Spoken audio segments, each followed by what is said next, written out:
എണ്ണ ഇതിലടിച്ചൂല വല്ലാത്ത ഇന്റെ കൂടിയിരിക്കല് നിറച്ചു സാധനം വേണം. അത് നല്ല ഹൈടെക് ആയിട്ടുള്ള സാധനം. ഒറ്റ ഒന്നാൾ തെരിയെ കഴിഞ്ഞ ഒരു സീലിംഗ് ഫാൻ എന്തെങ്കിലും കൊണ്ടായാൽ മതി. എന്നെ കെട്ടിച്ച കുട്ടിയുടെ സീണം തന്നെ എപ്പോഴും മാറിയില്ല മനസ്സിലായി. ഇപ്പച്ചേ അതല്ല, നമ്മളെ അയൽവാസി അംസാക്കല്ലേ ഓല മോളെ കൂടിയിരിക്കലിനെ ഒരു പിക്കപ്പ് നിറച്ച സാധനങ്ങളാ കൊണ്ടേക്കും. അംസന്റെ പേരിൽ ഒരു പിക്കപ്പ് സാധനം കൊണ്ടേക്കണമെന്നുണ്ടെങ്കിൽ കൊമ്പങ്കാട് തറവാട്ടിന്ന് ഒരു തമിഴോടിക്ക് സാധനം കൊണ്ടുപോകണം.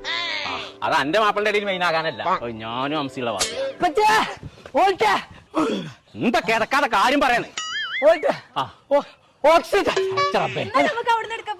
ഓക്സിജൻ കിട്ടുന്നില്ലാന്ന്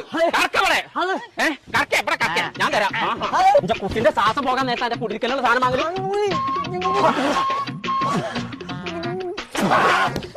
അതല്ല പഞ്ചായത്തിൽ ഓക്സിജൻ വന്നിക്കണോന്നാ ഞാൻ പറഞ്ഞേ. എല്ലാം എന്താ ഞാൻ ജീവ പോകാന്നല്ലേ വിചാരിച്ചേ. മോൾട്ടി മാറ്റോ പോവല്ലേ? മോൾട്ടി അല്ല പോണ്ട്, നമ്മള് രണ്ടാളെ പോണ്ട്. അവസരം പിക്കപ്പിന് സാധനം കൊണ്ടേക്കണല്ലോ, അതിന്റെ മേക്കപ്പ് നിക്കണം നമ്മള്. മൂപ്പര് മേക്കപ്പ് ഇട്ടിക്ക്. മേക്കപ്പ് ഇട്ടിക്കല്ല, വണ്ടി എടുക്കാൻ കുഞ്ഞപ്പ മഞ്ചേരിക്ക്. അതല്ല ഓക്സിജൻ മഞ്ചേരി വന്നത് ഞാൻ ഇട്ടില്ലല്ലോ. എന്റെ പുതിയാപ്പളുടെ പേരേക്ക് വിളിച്ചാളാ ഒരു സാധനം വാങ്ങണ്ടാന്ന് ഫുള്ള് കോയേറ്റു.